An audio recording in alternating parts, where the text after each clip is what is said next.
Big TV digital exclusive live. This is Radhika. మింగడానికి మెతుకులేదు, మీసాలకి సంపెంగ నూనె కావాలంట. ఈ సామెత ఇప్పుడు పాక్ కి సరిగ్గా సెట్ అవుతుంది. ఇప్పటికే భారత్ పాకిస్తాన్ మధ్య వైమానిక దాడులతో పాక్ ఉక్కిరిబిక్కిరవుతుంది. ఓవైపు అప్పుల ఊబిలో కూడా కూరుకుపోయింది. ఇక మరోవైపు ఆ దేశంలో చమురు నిల్వలు కూడా అడుగంటిపోయాయి. భారత్ వైమానిక దాడులతో ఇప్పటికే ఉక్కిరిబిక్కిరవుతున్న పాక్ మరొక పెద్ద షాక్ అనే చెప్పాలి. దేశవ్యాప్తంగా అక్కడ చమురు నిల్వలు కూడా ఒక్కసారిగా అడుగంటాయి. ఇక రాజధాని ఇస్లామాబాద్లో అయితే 2 రోజుల పాటు అన్ని పెట్రోల్ బంకులను మూసేశారు. పాక్ ప్రధాన ఎయిర్ బేస్లపై ఇండియన్ ఆర్మీ దాడులు చేయడంతో తప్పని పరిస్థితుల్లో కూడా ఈ నిర్ణయం తీసుకున్నట్లుగా మనకైతే తెలుస్తుంది. మరోవైపు ఇంధన కొరతతో పాటు దేశవ్యాప్తంగా సంక్షోభ భయం కూడా అక్కడి ప్రజలను ప్రతిరోజు వెంటాడుతుందనే చెప్పాలి. పాకిస్తాన్ ప్రభుత్వం పెట్రోల్పై ఇవాటి నుంచి రేషన్ విధానాన్ని అయితే ప్రకటించింది. గురువారం ఆ దేశంపై భారత్ జరిపిన దాడులతో స్టాక్ మార్కెట్లు కూడా ఒక్కసారిగా అయితే కుదలయ్యాయి. ఇక చమురు కొరతకు సంబంధించి అక్కడ పరిస్థితి ఏ విధంగా ఉందంటే ఆర్మీ వాహనాలకు కూడా పెట్రోల్ డీజిల్ వాడేందుకు లేదు.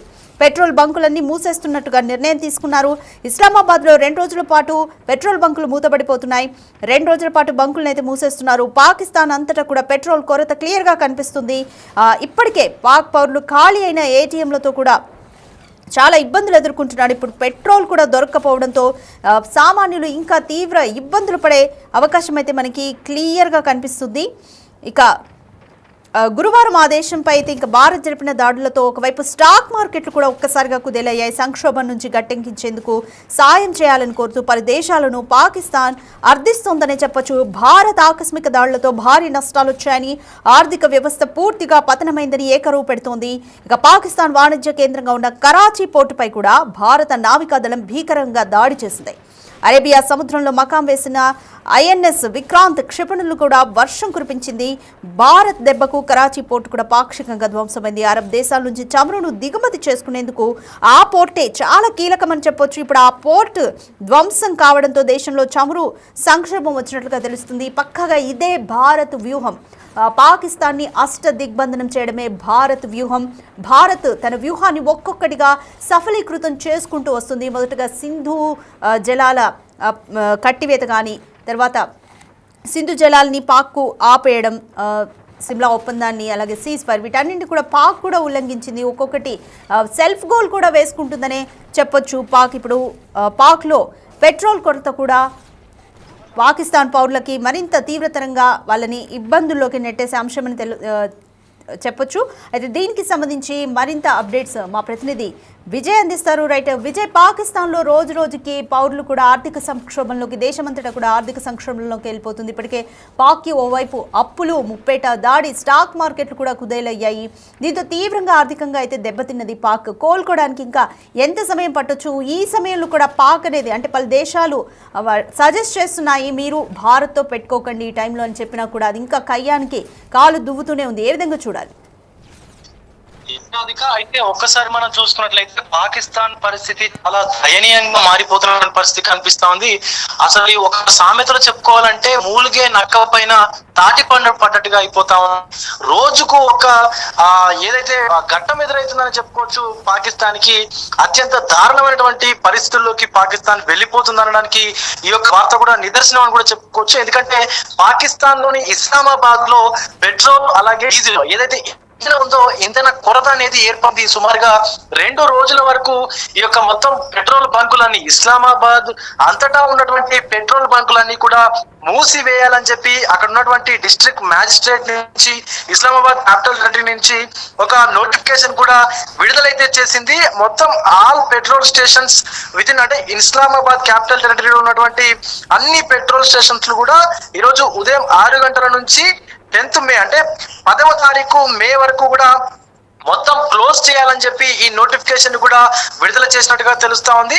అక్కడ ఉన్నటువంటి ఇర్ఫాన్ హవాజ్ మెనిన్ అనేటువంటి ఆ డిస్ట్రిక్ట్ మ్యాజిస్ట్రేట్ ఈ యొక్క నోటిఫికేషన్ కూడా విడుదల చేసినట్టుగా కూడా మనకు తెలుస్తా ఉంది. అయితే ముఖ్యంగా చూసుకున్నట్లయితే ఒక పక్క స్టాక్ మార్కెట్లు కుదేలైపోయాయి. ఈ యొక్క పాకిస్తాన్ కు సంబంధించినటువంటి స్టాక్ మార్కెట్లన్నీ కూడా ఇక్కడ మనకు ఉద్రిక్త పరిస్థితులు నెలకొన్నటువంటి భారత్ పాకిస్తాన్ మధ్యలో ఉన్నటువంటి ఇప్పుడు ఉద్రిక్త పరిస్థితుల నేపథ్యంలోనే అటు స్టాక్ మార్కెట్లు కుదేలైపోయాయి. మరొక పక్క అక్కడ ఆర్మీకి కనీసం సామాన్య పౌరుల కంటే పక్కన పెట్టొచ్చు, కానీ కనీసం ఇప్పుడు యుద్ధం చేసేందుకు ఆర్మీ వెహికల్స్ కు కూడా డీజిల్, ఇస్లామాబాద్ లో డీజిల్ అలాగే పెట్రోల్ నిల్వలు అనేటివి మొత్తం కొరత ఏర్పడినట్టుగా కూడా తెలుస్తా ఉంది. కనీసం ఆర్మీ వెహికల్స్ కు కూడా పెట్రోల్ అందుబాటులో లేనట్టుగా కూడా తెలుస్తా ఉంది రాధిక. ముఖ్యంగా మనం చూసుకున్నట్లయితే రాత్రి పూట పాకిస్తాన్ మరీ ఆ కవ్వింపు చర్యలకైతే పాల్పడుతా ఉంది. నిన్న చూసుకున్నట్లయితే మనకు ఇక్కడ మనకు జమ్మూ కాశ్మీర్ లో కూడా కాల్పులకు తెగబడతా ఉంది. కాల్పుల విరమణ ఒప్పందాన్ని ఉల్లంఘిస్తూ కూడా ఉల్లంఘనకు పాల్పడుతూ కూడా కాల్పులు జరుపుతున్నటువంటి పరిస్థితి కనిపిస్తా ఉంది.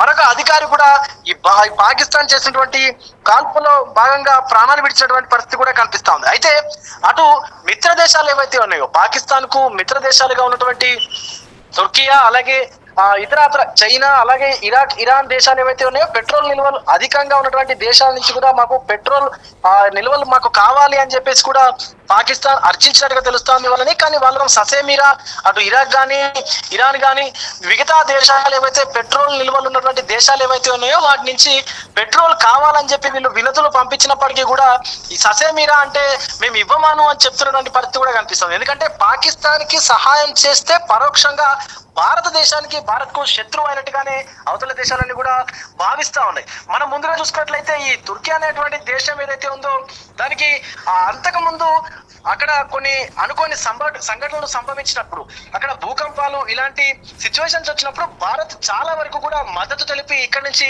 ఆహార పదార్థాలు అలాగే వైద్యానికి సంబంధించినటువంటి అన్ని వసతులు కూడా అక్కడ కల్పించడం జరిగింది. ఇక్కడ నుంచి కూడా మనం పంపించడం జరిగింది. కానీ ఆ దేశం ఏదైతే ఉందో తుర్కీ దేశం అనేది ఇప్పుడు పాకిస్తాన్ కి సపోర్ట్ చేస్తూ భారత్ చేసినటువంటి సహాయాన్ని కూడా మర్చిపోయినటువంటి సందర్భం కనిపిస్తా ఉంది. అయితే ఇప్పుడు ఖచ్చితంగా ఆ దేశం మనకు శత్రువుగానే భావిస్తా ఉన్నారు మన పౌరులందరూ కూడా. ఎందుకంటే పాకిస్తాన్ కి ఏ దేశం సహాయం చేసినా కూడా దాన్ని భారత్ కు వ్యతిరేకంగానే చూస్తా ఉన్నారు. కాబట్టి పాకిస్తాన్ లో ఈ ఇస్లామాబాద్ లో ఇప్పుడు వచ్చినటువంటి పెట్రోల్ కొరత అనేది అంత తొందరగా తీరదన్నట్టుగా కూడా తెలుస్తా ఉంది రాధిక.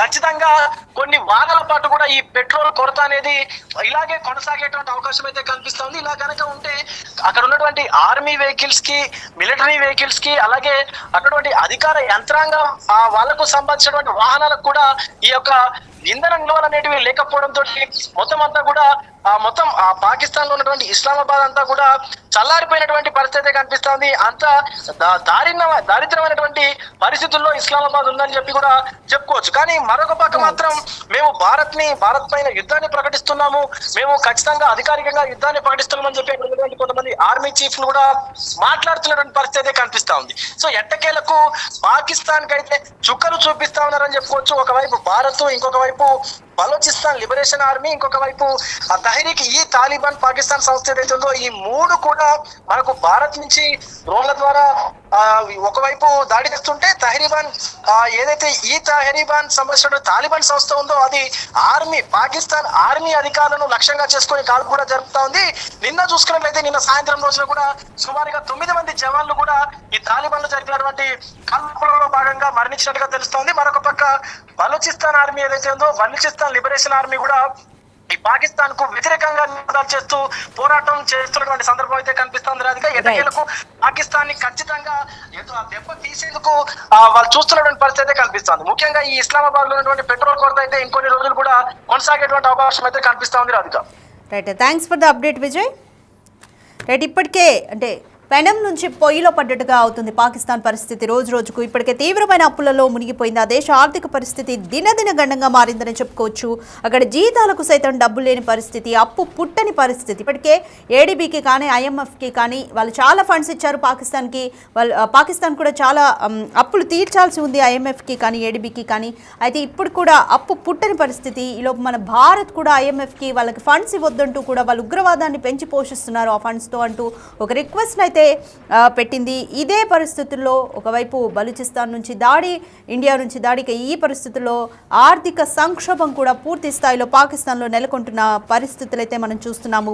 పెట్రోల్ కొరత కూడా ఏర్పడింది. కరాచీ పోర్ట్స్ని భారత్ ధ్వంసం చేయడంతో అక్కడ కమ్యూనికేషన్స్కి బాగా ఇబ్బంది అవుతుంది. పెట్రోల్ని అంటే చమురుని దిగుమతి చేసుకునే పోర్ట్ కరాచీ మెయిన్ పోర్ట్, అక్కడే మనం కీలకంగా కమ్యూనికేషన్స్ని బ్రేక్ చేసాం కాబట్టి వాళ్ళకి పెట్రోల్ అనేది కొరత తీవ్ర స్థాయిలో ఏర్పడింది. ఎలా ఉందంటే అక్కడ ఆర్మీ వాహనాలకు కూడా పెట్రోల్ డీజిల్ వాడేందుకు సిచ్యువేషన్ అయితే లేదు, అసలు అంత కొరత ఏర్పడింది. ఈ సిచ్యువేషన్స్లో పెట్రోల్ బంకుల్ని మూసివేయాలని కూడా పాక్ అయితే నిర్ణయించుకుంది. ఇస్లామాబాద్లో 2 రోజుల పాటు పెట్రోల్ బంకులు అయితే మూతపడుతున్నాయి. పాకిస్తాన్ అంతటా కూడా పెట్రోల్ కొరత అయితే కొనసాగుతుంది. ఇక మరోవైపు ఏటీఎంలు కూడా ఖాళీ అయిపోయాయి. ఇప్పుడు పెట్రోల్ కూడా దొరకపోవడంతో పాక్ పౌరులు అయితే చాలా ఇబ్బందులకు గురవుతున్నారు. పాకిస్తాన్ ప్రభుత్వంపై కూడా వ్యతిరేకత ఏర్పడుతోంది.